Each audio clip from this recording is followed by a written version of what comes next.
Hello friends, welcome to positive booster. So இன்றைக்கி நம்ம வீடியோவில் அமேசிங்கான டொமேட்டோ சாஸ் ரெசிபி தான் பார்க்க போகிறோம். கண்டிப்பாங்க குட்டி சுட்டீஸ்லேருந்து பெரியவங்க வரைக்கும் ரொம்பவுமே பிடிச்ச டிஷ்ஷுன்னு தான் சொல்லியே ஆகணும்.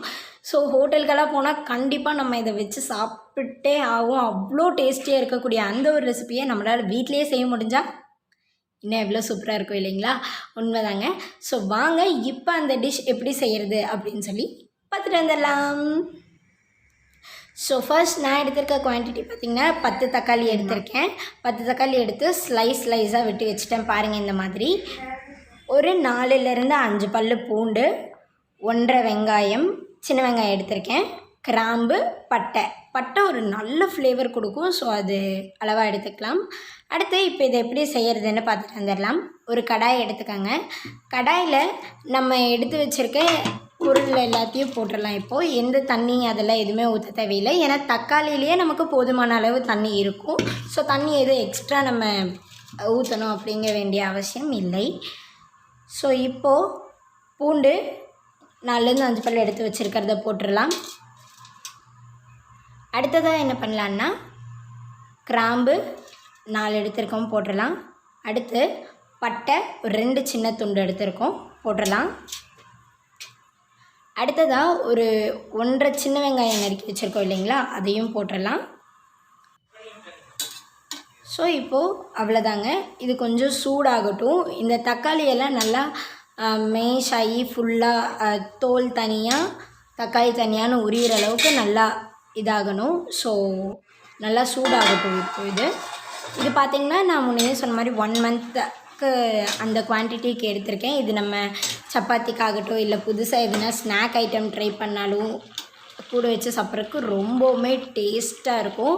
ஹோட்டலில் மட்டும்தான் சாப்பிட்ணுன்னு அவசியமே கிடையாது. இனி நம்ம ஜாலியாக நம்ம வீட்லேயும் சாப்பிட்லாம். ஸோ அவ்வளோ டேஸ்ட்டான ஒரு ரெசிபி தான் இது.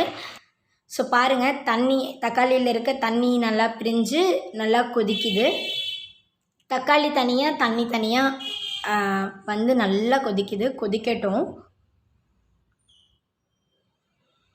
உங்களுக்கு எந்த பதம் எப்படி அப்படின்னு எனக்கு தெரியணும் அப்படின்னா, அந்த பூண்டை உடச்சுட்டு பார்த்திங்கன்னா அது கொஞ்சம் நல்லா உடஞ்சிருச்சு அப்படின்னா அதுதான் கன்சிஸ்டன்சி. அந்த ஸ்டேஜில் நீங்கள் எடுத்துக்கலாம். ஸோ இன்னும் அந்த பதம் வரல.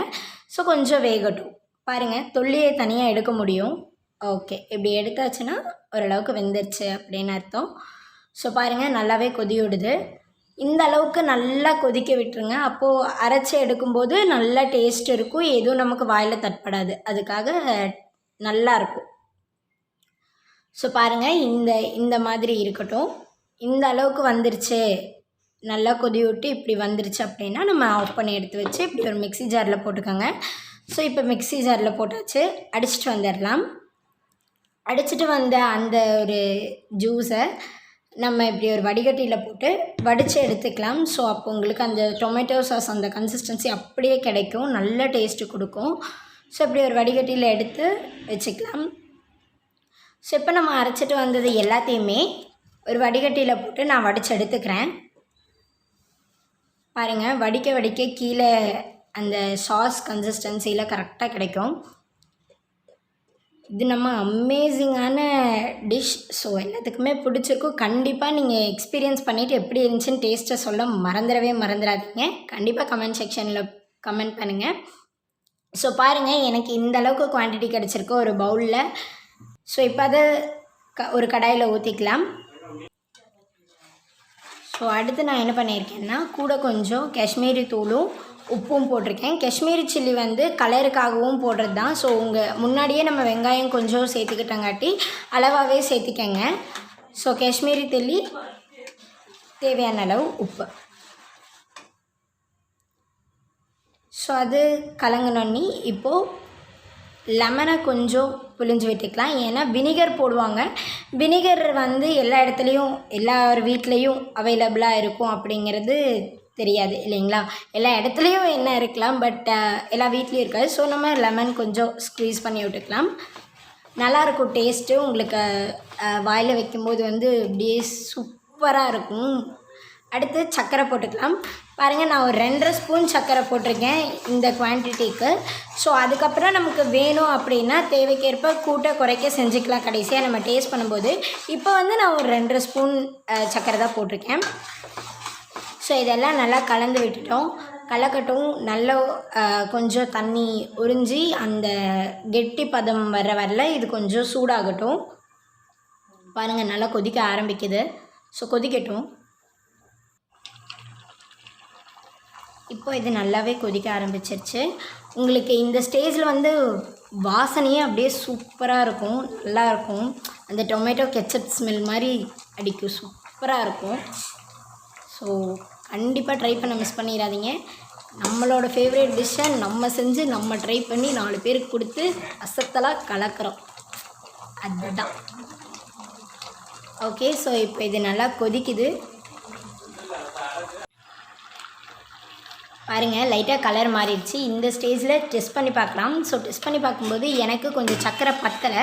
ஸோ அதனால் நான் இன்னொரு 1.5 ஸ்பூன் கிட்டத்தட்ட நான் போட்டுக்கிட்டேன். நீங்கள் பார்த்துட்டு உங்களுக்கு ஓகே அப்படின்னா நீங்கள் விட்டுடலாம், இல்லைன்னா நீங்களும் இந்த மாதிரி கொஞ்சோண்டு ஆட் பண்ணிக்கலாம்.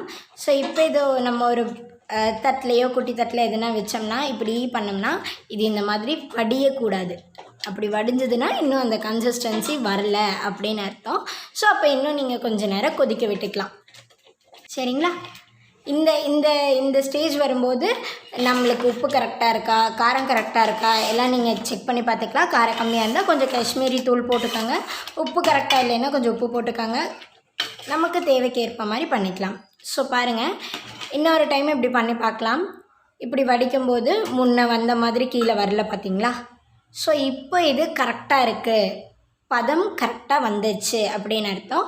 ஸோ இந்த ஸ்டேஜில் நம்ம என்ன பண்ணலான்னா அடுப்பை ஆஃப் பண்ணிவிட்டு ஒரு பவுலில் தனியாக ட்ரான்ஸ்ஃபர் பண்ணி வச்சிடலாம். பாருங்கள், இப்படி நீங்கள் ஊற்றுனீங்கன்னா அது மேலே நிற்கும். அந்த கன்சிஸ்டன்சி அவ்வளோ சூப்பராக இருக்கும். இந்த டைமில் ஸ்மெல்லும் செம்ம டாப் டக்கராக இருக்குன்னு தான் சொல்லணும், அவ்வளோ டேஸ்ட்டாக இருக்கும். ஸோ பாருங்கள், நம்மளோட டொமேட்டோ சாஸ் சூப்பராக ரெடி ஆயிடுச்சு. அமேசிங்கான டேஸ்ட்லெஸ் வேறு லெவலில் ரெடி ஆயிடுச்சு. கண்டிப்பாக ட்ரை பண்ணி கமெண்ட் செக்ஷனில் போட மறந்துடாதீங்க. நம்ம சேனலை இன்னும் சப்ஸ்கிரைப் பண்ணாமல் இருந்தீங்கன்னா மறக்காமல் சப்ஸ்கிரைப் பண்ணி அந்த பெல் பட்டனையும் கூடவே தட்டி விட்ருங்க. ஸோ தட் நான் அடுத்தடுத்து போடுற வீடியோஸ் நோட்டிஃபிகேஷன் உங்களுக்கு வந்துடும். ஸோ பாருங்கள், இப்படி ஒரு கண்டெய்னரில் நம்ம சேவ் பண்ணி வச்சுக்கிட்டால் 1 மந்த் வரைக்கும் தாராளமாக உங்களுக்கு எந்த ஒரு கெட்டு போயிருமோ அந்த மாதிரி எதுவும் இல்லாமல் தாராளமாக சேஃப்டியாக இருக்கும். ஸோ நம்ம சப்பாத்திக்காகட்டும், டிஃப்ரெண்ட் ஸ்நாக் ஐட்டம்ஸ்க்காகட்டும், ப்ரெட்டுக்காகட்டும் தொட்டு சூப்பராக சாப்பிடக்கூடிய ஒரு அமேசிங்கான டிஷ் தான். ஸோ கண்டிப்பாக ட்ரை பண்ணி பாருங்கள். நிச்சயம் நம்ம சேனலையும் சப்ஸ்கிரைப் பண்ணிடுங்க. தேங்க்ஸ் ஃபார் வாட்சிங். Keep supporting positive booster.